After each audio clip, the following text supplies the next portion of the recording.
Okay, welcome everybody. My name is Lynette Ong. I'm professor of political science at the Marx School of Global Affairs and Public Policy at the University of Toronto. And I wish to acknowledge this land on which the University of Toronto operates for thousands of years. It has been the traditional land of the Huron-Wendat and the Seneca, and most recently the Mississaugas of the Credit River. Today, this meeting place is still the home to many Indigenous people from across Turtle Island, and we are grateful to have the opportunity to work on this land. And this event is co-sponsored by the Marx School of Global Affairs and the Center for Chinese Research, Institute of Asian Research at the University of British Columbia. And let me introduce today's speakers. David Ownby is one of the speakers. He recently retired from the history department of the University of Montreal and is currently a research associate at the Max Planck Institute for Social Anthropology in Germany. His most recent work focuses on intellectual life in contemporary China, and he is the founder of the website Reading the China Dream. And if you have not been to the website, it is a huge source of public goods for the China research community, and that contains a lot of very valuable translated materials, which I believe David did most of the translation himself. So I would encourage you to check out the website if you have not done so already. We also have Professor Timothy Cheek with us, who is Professor and Louis Char Chair in Chinese Research at the University of Asian, at the Institute of Asian Research in the School of Public Policy and Global Affairs and Department of History at the University of British Columbia. He has recently been elected to the Royal Society of Canada. His research and teaching focus on the recent history of China, especially the role of Chinese intellectuals in the 20th century and the history of Chinese Communist Party.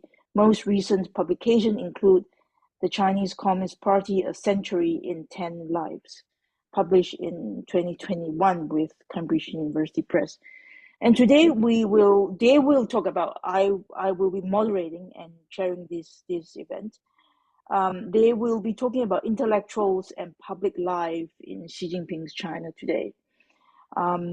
So back in 2018, Timothy Cheek and David Ownby joined forces to write an article in Dissent called Make China Marxist Again, that addressed Xi Jinping's effort at reviving the CCP's ideology on the anniversary of Marx's birth and the response of some of China's establishment intellectuals, particularly among the orthodox legal scholar Jiang Shigong.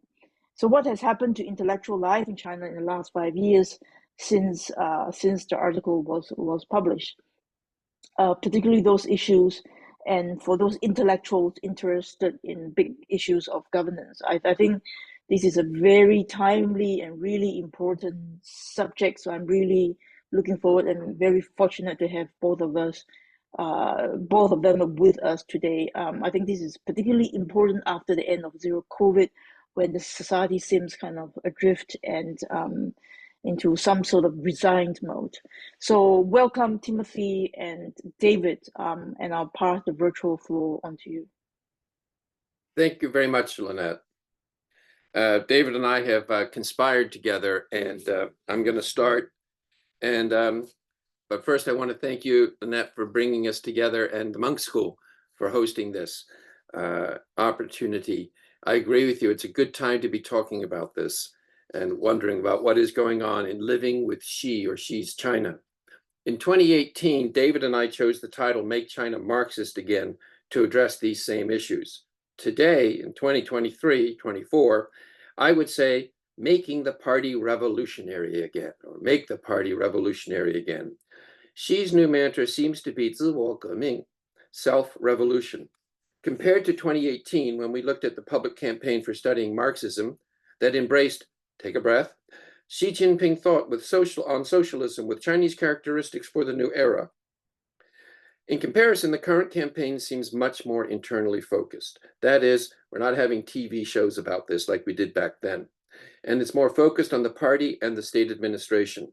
The public, it seems, need only turn up to cheer when required and to refrain from annoying historical nihilism, or worse, disruptive social justice claims that aid and abet splitism. What is this self-revolution? David Kelly brings us a recent example. Long a bastion of the Maoist left, the Kundun web portal posted a recent sharp attack on contemporary laxity. This piece is by Wang Lihua, a vice president of the Kunlun Research Institute. Wang echoes Xi Jinping's reversion to party self-revolution theme at the recent Central Discipline Commission on Discipline meeting. He said, quote, as for those party members, Wang says, as for those party member leading cadres who demand a change in the party and PRC constitutions, totally changing the dominant position of public ownership and privatizing public sector for private purposes, they should be sorted out as the focus of the party's self-revolution. And lest we are unclear about the invocation of the loaded political term sorting out or cleansing, qingli, which is very popular in the Cultural Revolution, Wang continues, they have betrayed the party's political credo. If they succeed, they will bring great disasters to the state and the people. The tragedy of the collapse and demise of the Soviet Union must not be repeated in China. And this is a theme we saw in 2018, and we know that Xi Jinping himself raised it back in 2012 and 2013. Underneath these developments and change in focus, there is a continuity. The commitment of Xi Jinping and the party leadership that supports him to continue ideological governance. So what is this ideological governance? And what does it amount to? It can be seen in what Xi Jinping said in 2018 at the conference celebrating the 40th anniversary of Reform and Opening. Xi Jinping said, party and government, soldiers and civilians, and schools, the East, West, North, South, and Center, the party leads them all. To uphold the party's leadership, which is a major principle that determines the future destiny of the party and the country, the entire party and the whole country must, without any wavering, maintain a high degree of ideological consciousness, political consciousness, and consciousness of action. The key to this passage is the last sentence. Upholding the party's leadership that determines the future of China relies on consciousness. Xi Jinping uses the term 自觉 here, but he frequently talks in terms of 意识 for consciousness. We have other talks and places where he does that, but we don't need to repeat them today. Xi makes clear that the driving force behind the success of Yan'an and the Chinese Revolution was the revolutionary spirit, 革命精神, and the spirit of arduous struggle, 艰苦奋斗. And of course, he's now also added that to the securitization focus in recent years. But what I want to focus on here, because it's going to transition to the folks David's talking about, is the key term ideological governance. Ideological governance asserts a role for the government as a pedagogical state that has the responsibility to provide order and prosperity through civilizing its citizens according to the superior insights of a certified transformational bureaucracy, certified transformational bureaucrats, learned in a body of thought that when applied properly will bring great harmony to all under its sway, and which therefore requires and deserves freedom from all competition from alternative and presumed lesser forms of political activity. The key point here, in order to carry out this ideological governance, the party needs and also worries about intellectuals at the same time. The Chinese Communist Party's Leninist nature as an ideological organization requires transformational bureaucrats to implement its form of rule, ideological governance. And intellectuals have been perfect for this role. Legitimated not by elections or by divine right, but by ideology as well as performance, the party needs ideologists to tell its story and mobilize popular support, including the management of emotions. Stalin called for engineers of the soul, and Chinese communists have embraced the call. Over the century of its existence, a good number of intellectuals have chosen to serve or speak for the party or speak to the party as advisors. They've done this as revolutionaries, 革命家, as thought workers under Mao, 思想工作者, and in more recent decades as experts, 专家. It is this fundamental political need to implement ideological governance that explains both the irreducible need of the party for intellectual service and its constant vigilance and concerns to ensure that these self-regarding savants stay in line. In fact, the distinction between intellectuals and the party state should not be reified because many party leaders have been intellectuals. Just think of Wang Huning. So, with that kind of outline of some of the new steps in Xi Jinping thought, what are intellectuals in China doing in this context? I turn it over to you, David. Well, thank you, Timothy. And you've been uncharacteristically brief, giving me more time than I was expecting. And so I'll go ahead and be provocative where Tim has been serious. We both participated also in another publication, and the title of mine was something like Yada, Yada, Yada, Who's Listening to Xi Jinping? I've forgotten what the title of yours was. Ideological governance. Okay, so we said the same thing. Okay, that's good. My point, I was being intentionally silly, but my point was that you can read in Chinese intellectuals and not find any echo of the kind of stuff that you just said. Right. And why do I say that? Because as Lynette said at the outset, I've been doing, but Tim was doing it with me for a while. We had a project that launched the website and this whole thing. I basically read public-facing intellectuals. These are basically university professors who also write with the aim of convincing other intellectuals, or basically other intellectuals, or perhaps the government, or weighing in here and there on public issues. This started out of an accident where I just happened to read a really good book and decided to follow up on it. And it became this very large thing that my mother won't read because it's too bulky. But so I read the most active period for this world that I discovered was between, say, 2005 and 2015. So China's rise up until Xi Jinping took power. He was trying to shut down some of the pluralism, which I'll talk about in just a minute, as soon as he came in, I think. But it's hard. There's just one of him, and there's lots of them, and they've been being pluralistic for a long time. So my theory about what has happened and why this is interesting is that over the course of 40 years of reform and opening in China, Chinese intellectuals were transformed as thoroughly as was the rest of China. I mean, I started going to China like 79 or 80, and China was a big mess, not functional at all. Things didn't work. And over the course of those 45 years that I've been going, China has become a thoroughly functional society, in many ways more functional than ours.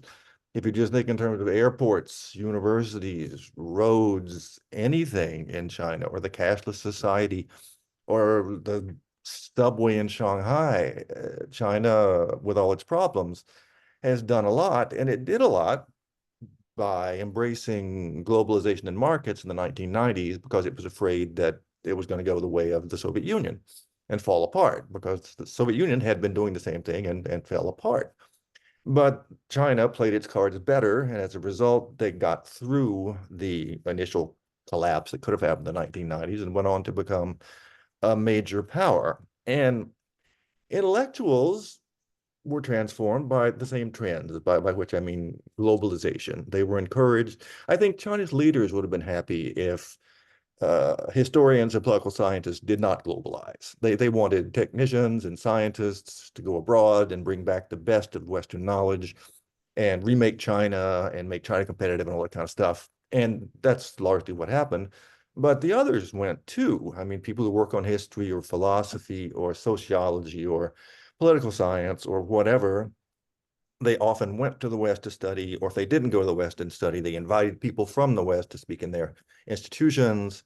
Or there's also this huge translation industry in China that attacks whatever comes out of any importance, and it's available then the next year or two so that they can be well informed. And what happened then over the course of these 30, 40 years is it became a plural intellectual society. It sort of started in the 1980s. I won't talk about too much, but in the 1990s, the three groups we associate with Chinese intellectuals emerged, the liberals, the New Left, and the New Confucians. And they weren't well-defined groups, but they were groups that sort of joined together to yell at one another about important issues. They really were pretty important things they were talking about. What would reform China mean? Where would authority come from? How do we fight back neoliberalism coming at us from the rest of the world? And then it evolved over the course of the 2000s and down to the present day. At the same time, the internet came in and many publications were forced to marketize. You know, in the old days, every publication in China was a government publication. I don't know the details of this now, but most of these guys are expected to make money. They're expected to find a market, get a market. So this has multiplied the venues for intellectuals to express themselves. And to my surprise, they express themselves in a wide variety of ways and in ways that are closer to us than I would have thought. Part of this is because I tend to prefer Chinese liberals and wind up reading more of them. But I find even people who are not Chinese liberals, even so the New Confucians and the New Left, most of their intellectual references are Western rather than Chinese, which really irritates them, which I understand. It would irritate me too. But that's just kind of the way the world worked out. If you're going to globalize and invite foreign scholars to China and try to publish your work, sorry, in English language publications, that's just the way it works. So there has been, I think, a transformation more total than the one we saw in the Republican period, where we wouldn't have any trouble, most of us, having a conversation with a Chinese intellectual about most issues, even somebody who disagreed on fundamental terms about governance and the big themes that Lynette was talking about at the beginning of the show here. We would not have trouble finding common ground on which to discuss, which I don't think would be the case with, you know, when China was still Maoist. There's just a world of difference between the way we talked and they talked back then. And this has largely been eclipsed, for the better or for the worse. I say for the better because we can read them and enjoy them in ways that were less possible before this transformation happened. For the worse, I don't know. I mean, there are many Chinese who still are looking for a Chinese social science, which is hard to do. Tim talked a little bit, well, a lot about the party's call on intellectuals to help in the ideological governance campaign, or this is a constant. He's absolutely right. The government would like this very much. I think if intellectuals would get on board. I think when Xi Jinping was first coming to power, when people didn't know what hand he was going to play, I think there were efforts to lend a hand. This was especially around the issue of the New Confucians, who would really have liked for Marxism to sort of move toward a Confucian authoritarian, benevolent sort of posture. And I know the folks who were writing stuff to Daddy Xi in their talks, trying to talk him into this, that, and the other. And this generated pushback. And there was quite a lot of discussion of that sort of thing. And if you're interested, you can write to me and I'll send you specific links on the webpage to articles that are really fun to read about that. There's this really long one by a brilliant guy named Jiang Shigong, who studies law. I think he's in Hangzhou now, although he spent most of his career in Beijing. But he wrote this really long piece in a Taiwan journal about Tianxia, the all under heaven, which became sort of a trope for traditionalistic Chinese intellectuals to try to bring back what China used to be. And he wrote this 75-page piece just going through all of it, showing the strong points and the weak points, and ending by saying, look, Xi Jinping, he could say it directly because he's writing in Taiwan. He was very polite because he was hoping to be read and to have a nice vacation or retirement with his family. But he said pretty directly, look, Xi Jinping, we know what you're doing and we agree with you. It would be really nice if people believed what you were putting out there, believed the ideology. It makes for a better society if there are shared beliefs, shared covenants, et cetera, et cetera, et cetera. He didn't say it exactly like this, but what he meant to say was, you're really bad at this and we're really good at this. And we'd really like to help if you'd let us. And he wrote 75 pages showing chapter and verse how he could do it. And it's a lovely piece. It's not mean-spirited at all, nor is it sucking up. It's a model, I think, of sort of the modern stance of what a traditional scholar official would like to do, to say, offering advice in this case in a very we're equals kind of thing. I mean, this was not sucking up in the way that some of them did. Yeah. But most of the time, I would say that there's just not that much buy-in. What I read, and I try to read the equivalent of like the Atlantic Monthly or Harper's or New York Review of Books. There aren't Chinese equivalents of that, of course, but there are things that aspire to be. And that's what I try to read, things that are aiming at intellectuals in China who think of themselves as intellectuals and read in that way. And most of the time, they just don't even mention Xi Jinping. They don't mention any of these slogans. There's this parallel world. It's a smaller, unprotected world, a civil society that either hasn't happened or is happening. I don't know. There are no rules, and there's no court of appeal, but there is this parallel world where people talk about things, write about things, and read about things, which don't have to reference Xi Jinping or the slogans or ideological governance or any of that.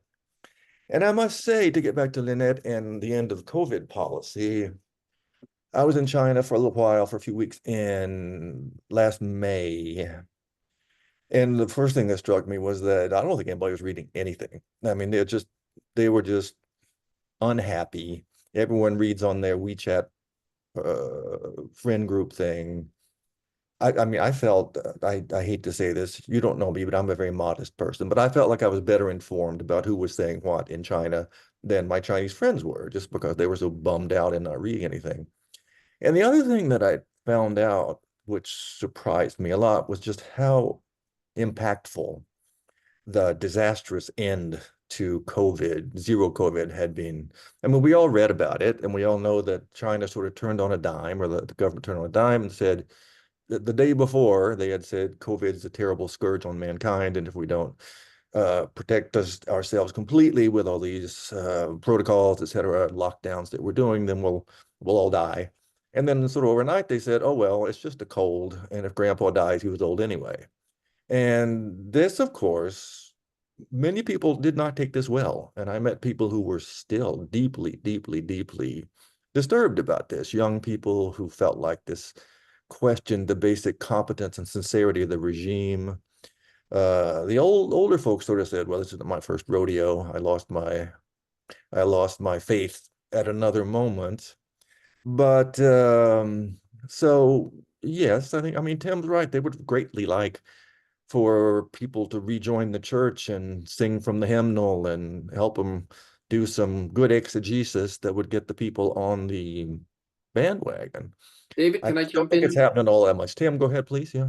Just to reemphasize some of the points you're making that I hope the folks at home get, that, you know, I purposely gave it an extended presentation of Xi Jinping thought, ideas, and issues precisely to sharpen the contrast.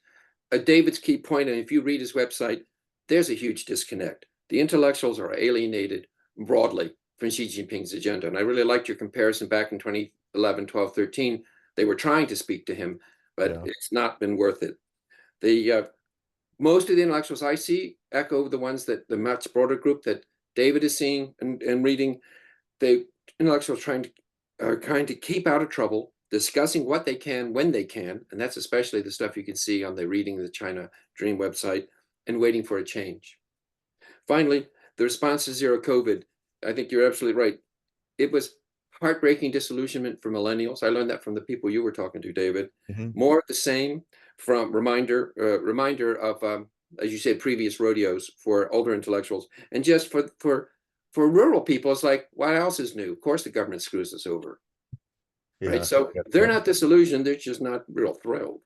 Yeah. So in other words, trying to disaggregate this a little bit, but at minimum, we're not talking about intellectuals who are really supporting the Xi Jinping regime, because we're not seeing that many. I mean, the people like Jiang Shigong that Lynette mentioned, that you and I talked about in that piece, that the Dissent piece, he's still there. I've by now translated hundreds of pages of him. He really put me off at the outset, but I can't say I've warmed to him, but he doesn't put me off He's as much as he smart, used smart to. guy. He's very smart. He's worth reading because he does his work and he writes well. But I've come to believe that what he's really trying to do is convince other intellectuals to follow him, which means to me that most Chinese intellectuals are basically liberals still. Although the United States is doing its best to convince them to think otherwise, but they would like not to. And that's what he's doing there, is what I think. That's what I think most of this discourse is them talking to one another. I don't think the young people listen to them all that much. Um, okay, we've done 22 minutes, Lynette. There I you think go. Lynette, pretty you can come dangerous. in and pepper us with challenging questions. Okay, so let me try to gather my thoughts. One thing that David mentioned, and also supported by Tim, is that before Xi Jinping, you have this wide distribution of intellectuals in China, from the liberals to the New Confucian. new left and new Confucian. So the liberals, I am familiar with most of them, like economists like Cheng Yi from Berkeley, and a bunch of them like Mao Yushi. Would you Sure, classify yeah. him as liberals? And the new left would be people like Qin Hui, right? And No, the no, new no, no. No, no, Qin no, Hui is Confucian no. liberal. Qin Hui is is the liberal. You're thinking liberal. Wang Hui. Wang Hui. Wang Wei is Right. liberal. The Wang Hui, and then the new Confucian would be people like Yao Yang. Well, more like Chun Ming or Jiang Qing. Okay. Yao Yang is a newer example, and he Oh, kind of joined the party later on without right, these are the earlier guys really kind of put on the robes and right, right, really had themselves photographed David, looking. David, you've right. done a book-length version translation of Yang stuff. It might be worth having a minute letting folks know who this guy is. Okay, yeah, but Yao Yang is the head of Beida, the University of Peking's Yeah. major think tank on the economy, National Institute of Development. And for most of his career, he was somewhere in between a market enthusiast and a new lefter.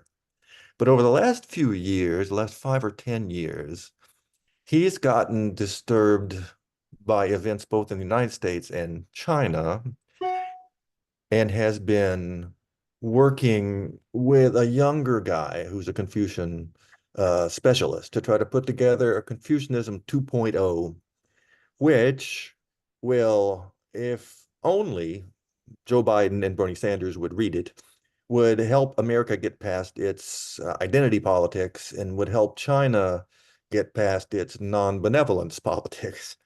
So it's really well done. Said like that, it sounds ridiculous, but it's not. It's a really interesting project because he writes well. It's utopian in some ways, right? But I mean, a lot of politics is utopian, and I think Sure. So, go ahead, yeah, go sorry. ahead. So before Xi Jinping's years, how would you describe the distribution? Would the liberals be in the majority, so you have kind of a left-heavy type of distribution, or is it more normally distributed, like most people would be in the middle? Well, liberals contain multitudes. There are market enthusiasts like Moisher and people that you were talking about. And there are others who are further left and closer to some kind of socialism. And then there are others that are in between. The New Left in the 1990s was very anti-neoliberal. Mm. Most of them were educated in the West and came back with sort of postmodern thoughts.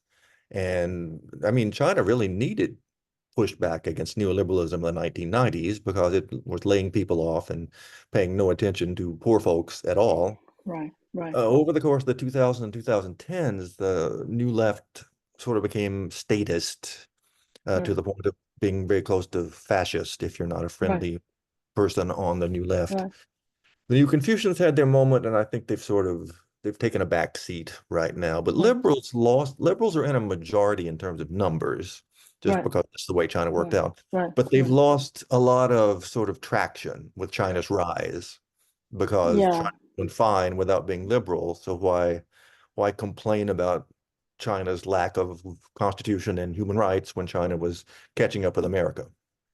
Right. That was my next question. So my impression is that pre-Xi Jinping, particularly in the 90s and early 2000s, actually the liberals, particularly among the economists, actually have quite a bit of power in public discourse. They were able to advocate and then help to push through and make good suggestions about the sort of liberal policies that we see today. What they have not been so successful in is calling for institutional reform and political reform, but economic-wise, actually they could claim credit for a lot of liberal policies that China has adopted in the last 20 years or so. Would Well, you agree with Tim, that? go ahead, Tim. thanks. Yes, but they actually even Deng Xiaoping got it that they were going to have to do market economy, and so any of the arguments that supported market economy, the party was predisposed from Zhong Rongji on to do, and you go into WTO, etc. But I do agree with you that the liberal intellectuals had real, I think, influence and also public credence for pushing liberal reforms in the economy, and good things are happening. But when they came to the second half, they were very unsuccessful in changes in the political order because the party was never going to let go. It was never going to get it from the Leninist system. But 2008 was a very important time between the Beijing Olympics and the Shangshi, right, the prosperous age, and the West shooting itself in the foot with the great global recession. That's where I began to say, even amongst David, our friends that we've been working with in Shanghai, they stopped talking about like, oh, we got to learn from the West. They were just kind of quiet and embarrassed because the West had just really fluffed it on the economy. And then we go into our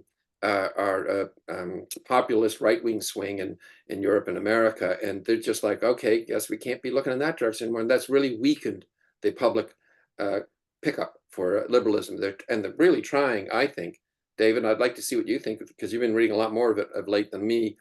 They're trying to disassociate their liberal ideals from the historical example of the West, trying to make those arguments for what are some of the things that would be good for China that we would recognize as sort of liberal democracy, or at least liberal side of constraints on power.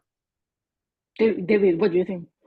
Yeah, that's where the pro-Trump China people come from. What's misleading when we talk about Chinese liberals is that we tend to confuse them with liberals in the United States.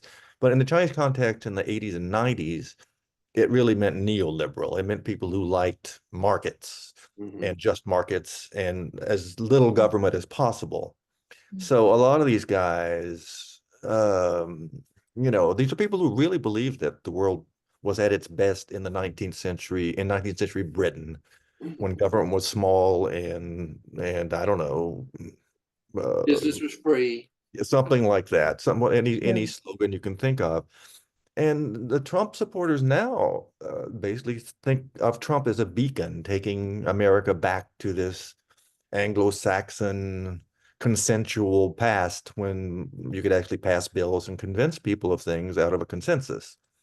And it's very strange to me because these are very smart people who are extremely, they have lots of insights about their own country, of course, their own history. But when they look at the United States, they sort of let themselves go and remain on the surface. So when you talk about Trump supporters, are they the new left or the? No. They're all liberals. The liberals. They're liberals. They are the liberals in Xi Jinping's China today. Among the intellectuals. Yeah. All the ones who support Trump are liberals, and they came from that same bunch of liberals who hated socialism and wanted to replace socialism with markets. Now they couldn't say in the 1990s, "I hate socialism." They just talked about markets.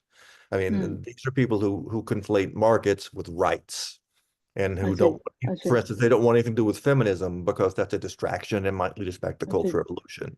Those are secondary rights. We want our market rights because that will destroy. They're Hayek people. I mean, they're really interesting to talk to them, and because I don't know other people who are like that. But that's so who are these people?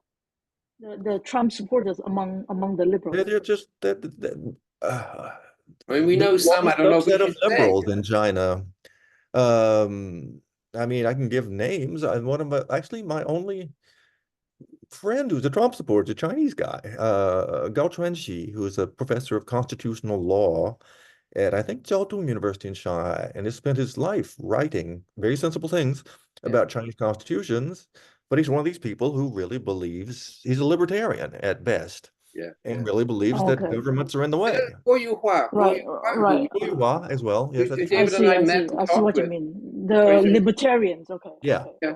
right. The The one thing I'd say libertarians. for Yeah, Jay, right. it's kind of heartbreaking because some of these intellectuals I really appreciate. I'm just stunned that they and it was a Taiwan scholar who said to me, you can't really understand the liberals who support Trump without their Cultural Revolution experience. They're a generation that had that. So that's the only thing I would put in there in terms of trying to understand where they're coming from. The other part of what David said is that it is a sobering warning to us, particularly to David and I as non-Chinese. You know, we study China, but we got to be aware that we might project or get wrong. I mean, that's why we read so much and translate so much of them to try to compensate. Sure. So let's go back to beginning of Xi Jinping's era, which is about 2013. I remember at the time on the internet, a bunch of online influencers, the Da V, the big Vs, a lot of them, they had their account shut because they were very critical of the government. And when Xi Jinping cracked down on the internet, the first thing that he did was to shut down, to close the Weibo account of these online influencers. And a lot of liberals, I think, were targeted. So in today's public intellectuals in Xi Jinping's China, how would you describe the distribution? It's no longer kind of left liberals heavy. Would you say that it's more right heavy and the liberals have been swept underground? So it's more, the new left aren't that prominent too, right? So are the new confusion in the majority now, would you say? No, No. I would say, and Tim, you can please chime in here. I think Xi Jinping, he hasn't succeeded in stopping the pluralism really, but he's toned everything down and flattened things out. It's just Including the new left and the new no, the new conservative. left can say what they want to, but they've kind of for the moment they've kind of won. Uh, and I don't know, they seem not to be crowing about it, or this may just be something that doesn't go in the journals that I read. Although I look for But Jiang Xi Shigong. was also cracking down on the new left activists at one point, right? Yes. Well, by the time he came to power, I think the new left was pretty much on the side of the state. Yeah. He was cracking down But on people who were trying pluralism. to advocate for the new left also got in trouble Right. in I the mean, early years. Wang Hui was anti-Xi Jinping when Bo Xilai went down, for instance. Yeah. When Bo Xilai was purged, he had been a darling of the new left, and they made a lot of noise right then. So Yeah. yes, Xi Jinping was highly motivated to shut them up or down as he could. Now, go ahead, Tim, go. Jessica Teets has got a question in the Q&A that I think is Let's finish this. So how okay. would you describe the distribution? I think China most of them are still liberals in terms of numbers, but they're getting older. I mean, all these guys are my age or Tim's age, and they're retiring, and they're kind of dinosaurs to the younger people. Right. I'm not sure what's replaced them. I think the new Confucians are still there. They'll always be there. There's an openness to Confucianism in Chinese society. It's just Right. you do say it, and a lot of people don't like it, but that there's a resonance, so that they can always get a little bit of they can get more social Sure, response than the sure, new left. sure. The new left is there. I was in Beijing in this summer and I won't name any names here. I had dinner at a very nice restaurant in Beijing with prominent members of the New Left. And there was a little bit of talk of Mao, but there was more talk of where to get good red wine and good brandy at good prices. So, as men get older and richer, they smoke cigars and become Republicans, basically. So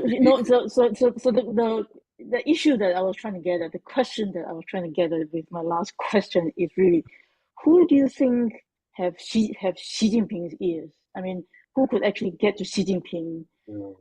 My impression is by reading translation of people from Center for Globalization in China, a think tank in China. They have a bunch of young people who write Substacks, and like David, they translate prominent speeches of people like Yao Yang. My impression that those people actually trying to put forward some policies, and they are probably quite prominent relative to the liberals in China today. So I was trying to get at is, in Xi Jinping's China today, who do you think is more influential among the different types of intellectuals? Is Somebody like Yao Yang is trying hard to do that. I don't know if he succeeds or not. By now, right. Xi Jinping sort of lets it be known what he wants to hear, and then people try to write, I think, in that vein. And that doesn't tend to go in the sort of journals that I read that much. It's, I don't know. Tim, do you have any idea? Yeah, I do. I think that but exactly what you said, David. Xi Jinping lets you know what he wants to hear, and so for the self-respecting intellectuals, that's not an You don't want option. to do that, right? Right. You're just asking. But for the generation, this gets to Jessica's thing. The younger generation who's grown up in a good China, and now it's not so good, so now they're worried. They think that only the state's going to fix this. So there's a generational split. There's that, I think there's fewer liberals amongst the younger generation. I would agree. Yeah, I agree. And I got part of that impression reading your translations, David. You know, but the one thing I want to put to it is Liu Qing did a wonderful piece back in the early 2000s that we did in the translations, and it's on David's website, on Chinese liberalism, where he said, look, the WTO and all this marketization has not made China democratize, but it has irrevocably pluralized Chinese society. And Xi Jinping does not get it. The fundamental disjunction is between the monism of Xi Jinping's Leninist approach and the pluralism, the plurality, or whatever you want to use, the plural society. It's not a commitment to liberal values. It's just having a wide range of different values. And that's the disconnect. And I'm stumbling because I can't think of who is a legitimate intellectual who has Xi Jinping's ear other than Wang Huning. Okay, so there's still plurality of intellectuals in China today, which is good to hear. Yeah. Okay, let's go to Q&A. Jeffrey Allen, how do the concepts of ideological governance and self-revolution explain or compensate for the CCP's loss of credibility due to the application of zero tolerance for COVID-19? And do party ideologues address this issue, or do they sidestep it? That's all you, Tim. Oh, lucky me. I think, again, it's generational difference and also social sector difference. And so the millennials are really put out because they have never been treated this way before with the Shanghai lockdown. That's why you got the A4 paper stuff, because these are people like, people being locked up and having officials kick your door down and spray you with stuff. That happens to peasants. That doesn't happen to me. And now it happened to me, and I'm not happy. Older ones have been on the rodeo before. They've had Liu Si, they've had Wang Ge, they've seen these things. So I think what the party says is tough. It's just like their view in Xinjiang. Look, tough measures are necessary. That's why we succeed. And if you don't like it, you're weak. So that's their answer. And if you bug us about it, you're a problem. And do you like your WeChat? Do you like WeChat Pay? Maybe you just need to take a rest for 2 weeks. Just have your WeChat blocked for 2 weeks. So the party would trump most things in China today. So I would no surprise. Yeah. Characterize the party's response as doubling down on their message. Right. Okay. Question from Enya. How do you think views about the government in Xi differ across different regions, specifically Beijing and Shanghai, and other strategies Xi uses differ by regions? I have nothing to say about regions. I just really don't know. Yeah. No. So we need another person on the panel. Yeah. I would say it probably differs more by age group. That would be my guess. It certainly differs by age group. It might differ by region too. I mean, I just don't know. Yeah. What do you see? I think it will be different by age. Regions depends. I think by income group and what they consume in terms of information. Yeah.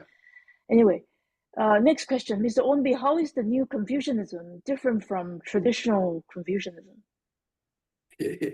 Ooh, we got 13 minutes left. Let's see what happens.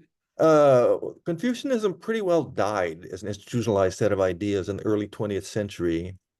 They were still out there in the society, but it didn't join up with politics as China revolutionized in the 20s and 30s. Where it went, it stayed alive among the people in sort of popularized or vulgarized ways.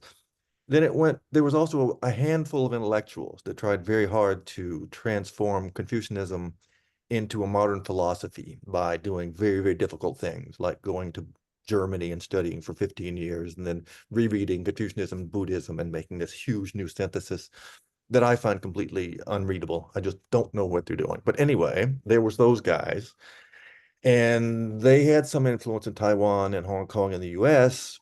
But in China, from 49, there was almost no influence until the 1980s.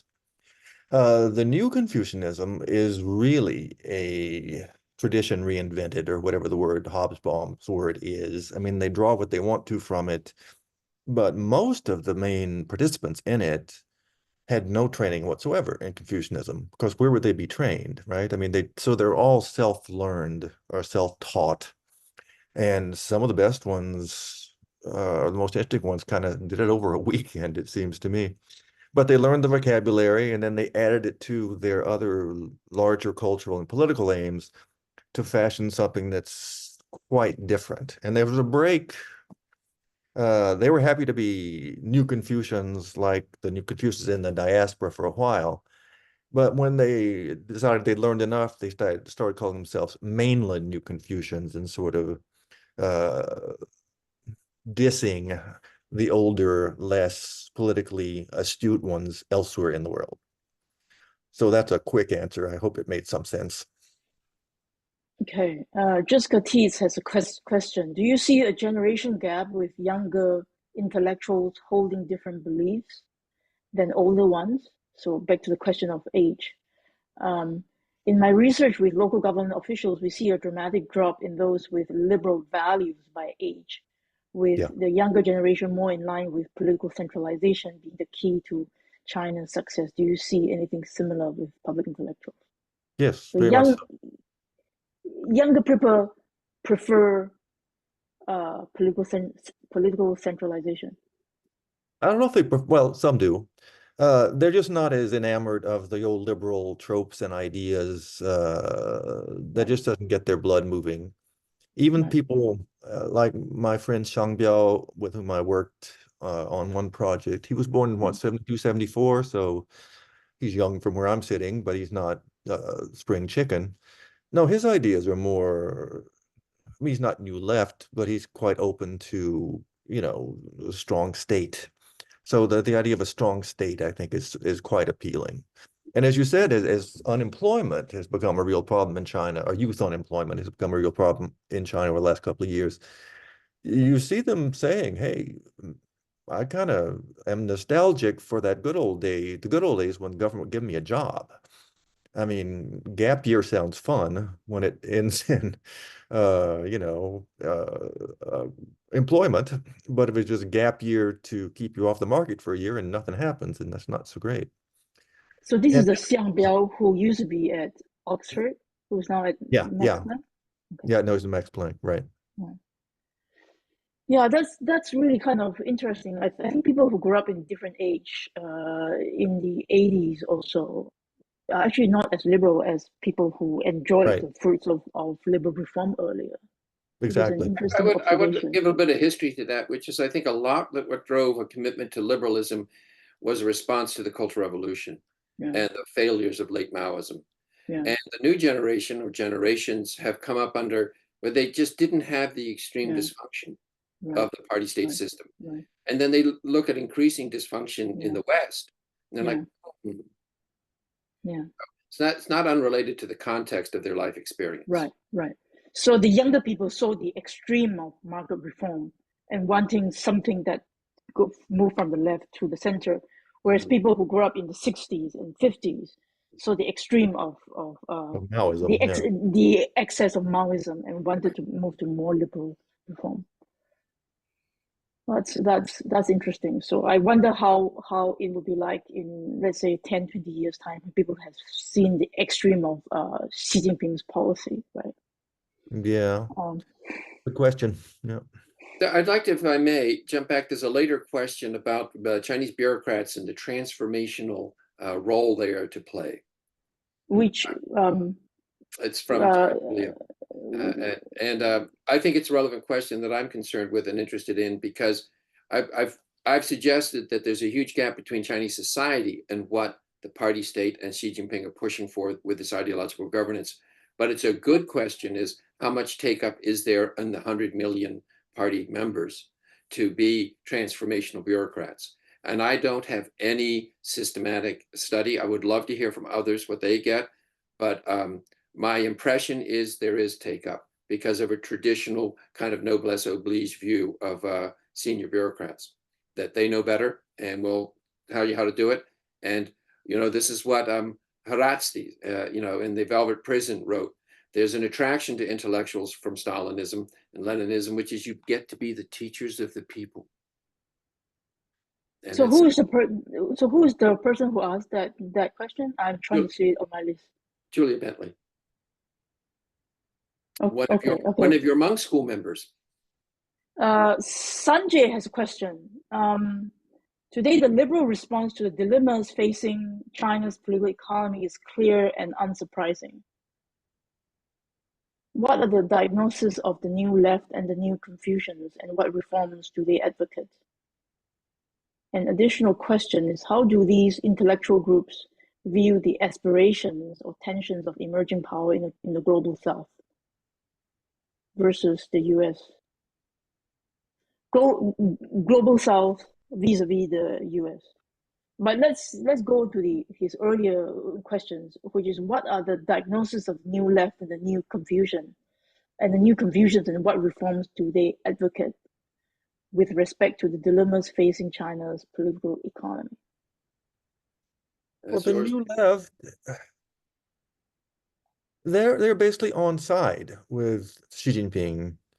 So proposing reforms, I don't know where they stand. I mean, they're a mixed bag too, I guess. I mean, they weigh in, as do liberals, on issues like, common prosperity, this kind of thing. And that's where, I mean, what Tim's quote about that at the beginning touched on these debates, which are very alive, I think, whether the state should really take over or allow markets to continue to do their work. This is something that's debated a lot.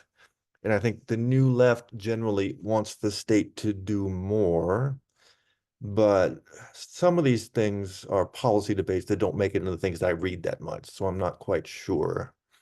New Confucians, I mean, they want to replace Marxism with Confucianism in some way. And then, I mean, you can find concrete reform proposals, but they go back a long way. I mean, Jiang Shigong had all these ideas about replacing the entire structure of governance in China with a tricameral body of Confucian descendants and elected officials, et cetera, et cetera, et cetera. I don't think anyone ever took that particularly seriously. And sorry, I don't know if anyone has any particular proposals for reform right now.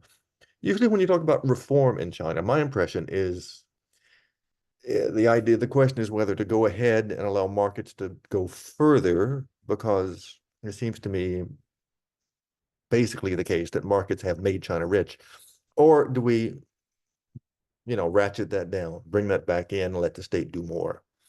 Though that to me, I don't know, Timothy, what do you think the major debates are in China these days, or do you know of any concrete proposals for reform that either of those groups might have? No, and so what I think is two things. One is the people that David and I can get to are, I think, dispirited. They feel that anything other than embellishing on whatever she has set out is not welcome. So therefore, they do other things. But I think there are intelligent people, and they've gone on these think tanks, and they're on the inside. They're going behind the paywall, and that's one we just haven't been able to get access to. And so I would not underestimate the amount of intelligence that the party has been able to entice, or to welcome, right? Yeah, no, I think that's an interesting point. What David mentioned earlier. I think the people who propose common prosperity or the redistribution are coming from a new left, right? Yes. So I think policies wise, it makes a lot of sense. But I think what is the bottleneck right now is no one is really saying anything about institutional reform, which is I think the root cause of the problem. If you don't reform the institutions, they wouldn't be able to come up with the right policies. So Yeah, I but think we have time. Yeah, I'm sorry, like Tim said, a lot of it goes on inside. And to me, that's a big mystery. I don't study the party, but there's 900 million members, 90 million members, I'm sorry, some of whom must surely be intellectuals and who read books. So I just don't know. I mean, they're required to be obedient and put into practice what the party says, but they're also thinking people. So I don't know. sure. But it's really the very few at the top who is making the Of decisions. course, Yeah, sure. yeah, yeah. Okay. This is a time of orthodoxy. Yeah, so we have time for one last question. Zheng Ma's question is a little bit long. I will try to summarize. As a Chinese Muslim researcher who is well established in Chinese scholarship, I want to explicate that the Chinese intellectuals respond to the governance with more subtle ways of resistance and indifference. Mm-hmm. Something really shocks me is that the negation, stigmatization, and victimization of Chinese academic credentials in my Chinese Muslim family and community and in Canadian academic institutions.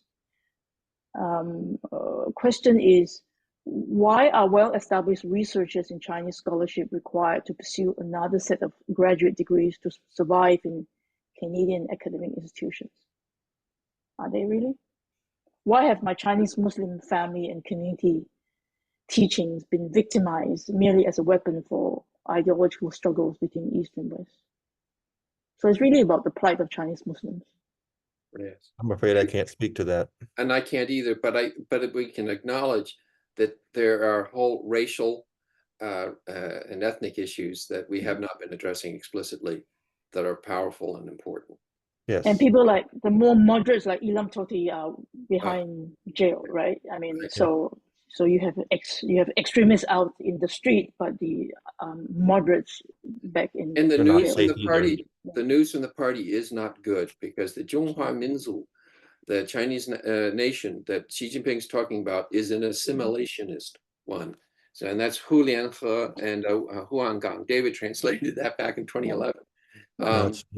They're saying their approach to ethnic relations is you're welcome to become Han, essentially. That's how I read it. Yeah. That's not good. Sure. That's worrying. So I'm afraid that's all we have the time for. Thank you so much to Tim and David for a really stimulating discussion about intellectuals in Xi Jinping's China. And thank you everyone for coming. Have a great afternoon. Thank you. Thank you much.